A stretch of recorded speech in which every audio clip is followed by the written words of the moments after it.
Hello. We're here in the beautiful, surprisingly sunny Seattle at the Valkey Unlocked conference. And I'm here with Rain Valentine to talk a little bit about performance. And my name is Madeline Olson. So, Rain, do you want to talk a little bit about your experience and how you got into the Valkey community?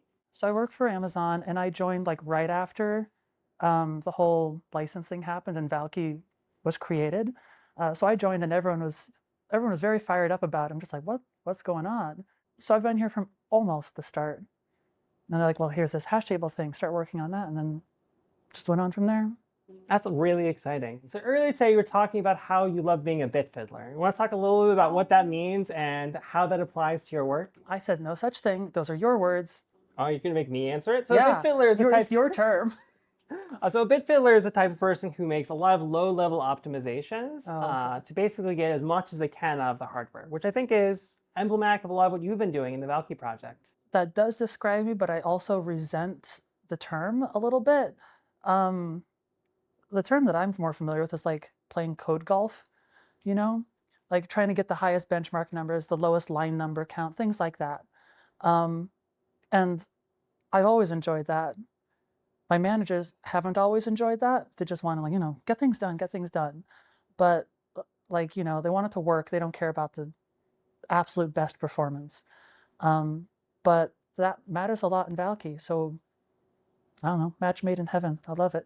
Awesome. So would you mind telling a little bit about some of the work that you've done, perhaps in Valkey 8.1? I know you were involved in some of the hash table improvements that really were like one of the flagship features of that release. So I worked with Victor, who works for Ericsson. He lives in Sweden, to implement hash table, to migrate things over, do a bunch of performance testing.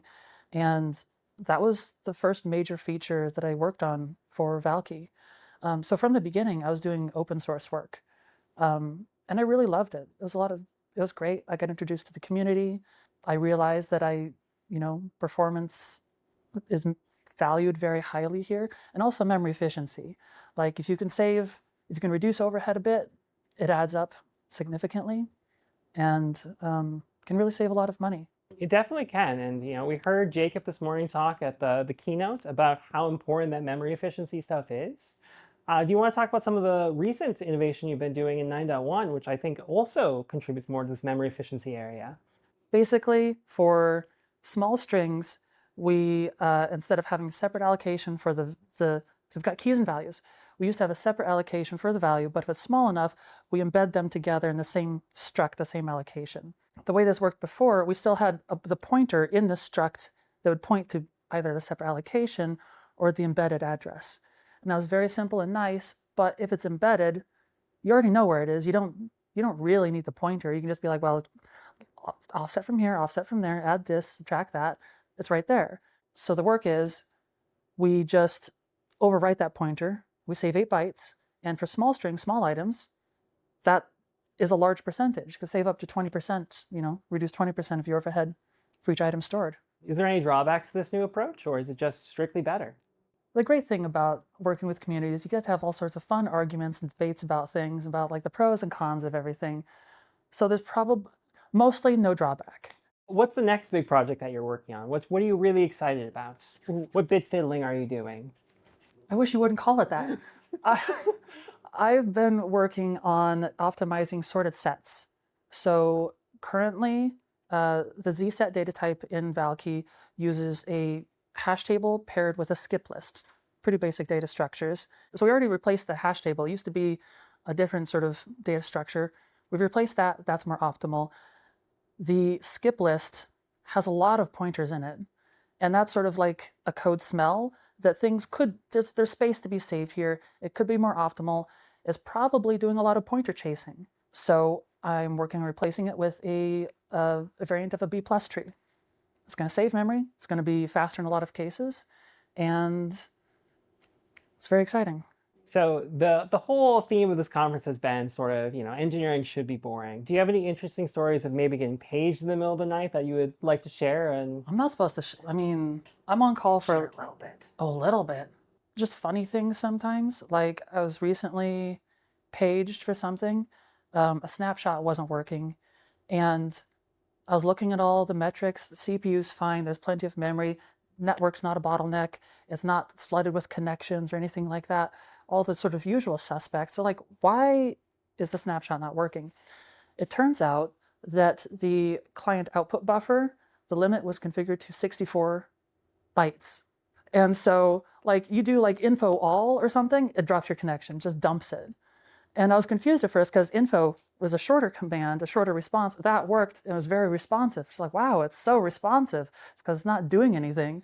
So it took me a while to figure that out, and I felt very silly. And it was a very silly problem and a silly fix. To wrap us up, is there anything else you're excited to learn about here at the Unlock conference? I was thinking about printing out like a little, like maybe like a sandwich board, like sign, walk around and be like, tell me about how you use sorted sets, because I'm interested in like how, like real world use cases. What data set size, what kind of distribution? Is it like uniform? Like is it sort of a power Zipfian thing? Is it a Gaussian distribution?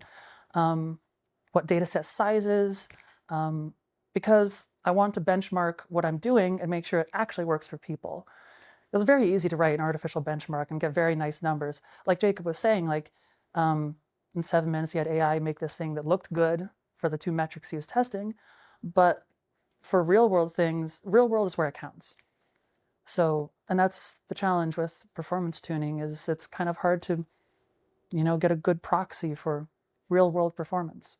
That's very true. One of the things Kwaj and I will be talking about a little bit later today is the importance of real world SLOs and making sure the behavior of the system actually works the way you intended to in production. Yeah. So, yeah. All right. Well, this is a delightful conversation we've had, Rain. Is there anything else you want to share before we sign off? Oh, I've got ideas. You got ideas? What's your biggest hot take? Oh, well, currently, since I'm thinking so much about sorted sets, a lot of people will use like the same size key or same size item in their sorted set. We could do more optimizations, more embedding, save less memory overhead. Should that be integrated? Should that be a module with its own data type? What do you think? That's a good question. I think we should try to save as much money by default as possible. So the more embedding we can do, it's better. We do have a module distribution of Valkey called the Valkey bundle. This is true. But we'd like as much stuff in the core as possible because that's sort of the default installation a lot of people have. That's true. That's my hot take. Make it in the core. Make it the default. Yeah. All right. Well, thank you for listening in. I think we've reached the sensible conclusion of this.